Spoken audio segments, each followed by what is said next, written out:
झिरवळ यांच्यावर आज राष्ट्रवादी काँग्रेस शरदचंद्र पवार पक्षाचे आमदार डॉक्टर जितेंद्र आव्हाड यांनी जोरदार प्रहार केलाय। ते म्हणाले, मला दैवताच्या बाबतीत काही बोलायचं नाही। साहेब देखील माणूस होते, त्यांना हृदय, त्यांनी साहेबांची क्षमा मागावी। झिरवळ यांना जे काही दिलं ते साहेबांनी दिलंय, त्यांना सोडून जाताना लाज वाटली नाही का? आम्हाला राग येतो, आम्ही कधी बोलत नाही, ते घरात साहेबांचा फोटो लावायला घाबरतात, असा टोला आव्हाड यांनी झिरवळ यांना लगावलाय। या विषयावर मला माझं दैवत बिवत ह्याच्यावर मला काय बोलायचं नाही। साहेब सुद्धा माणूस आहे, त्याला सुद्धा हृदय होतं, त्याला सुद्धा भावना होत्या। हे समजणाऱ्या माणसांनी आधी साहेबांची क्षमा मागावी।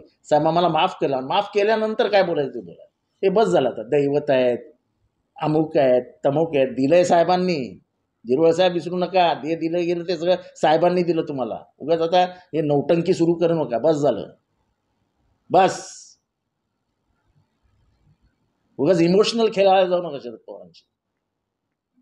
दैवत आहेत, दैवत आहेत, दैवत आहेत, दैवताला सोडून जाताना लाज नाही वाटली काय?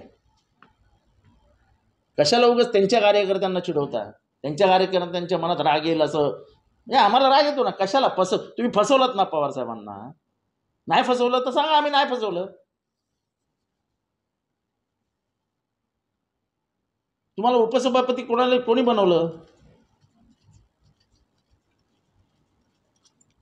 कशाला बघा निष्कारण वाद निर्माण करतात? तुमचं चालू आहे, बरं चालू आहे, साहेब बघतील ना, साहेब भूमिका घेतील ना। तुम्ही कशाला त्याच्यामध्ये?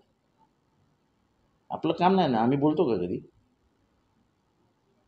निष्कारण पब्लिसिटीसाठी काहीतरी आमचे दैवत आहेत, आमचे देव आहेत, घरात फोटो लावायला घाबरतो तुम्ही। मात्र आईंनी जेव्हा बोलायला सुरुवात केली तर आता प्रत्येक नेता बोलायला चालू केलंय दादांच्या घरातलं। आईबद्दल मला काय बोलायचं नाही, त्यांच्या घरातल्याबद्दल मला कुठेही एक शब्दही बोललेलो नाही, बोलणार नाही। पण हे नरहरी झिरवळ आणि हे अशी जी प्यादी आहेत, त्यांनी कधी साहेबाच्या मनाचा विचार केला का?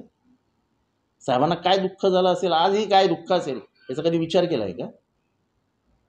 कशाला नौटंकी करतात तुम्ही? आज त्या घरी सुखी राहा ना, आम्ही आहोत आमच्या घरात सुखी। आणि प्रत्येकाला सत्ता चाटायला जायची असं काही गरज नाही वाटत आहे, आम्हाला नाही वाटत सत्ता यावी हाताशी। पण म्हणून तुम्ही दैवत म्हणून उगाच ब्लॅक इमोशनल कशाला खेळताय?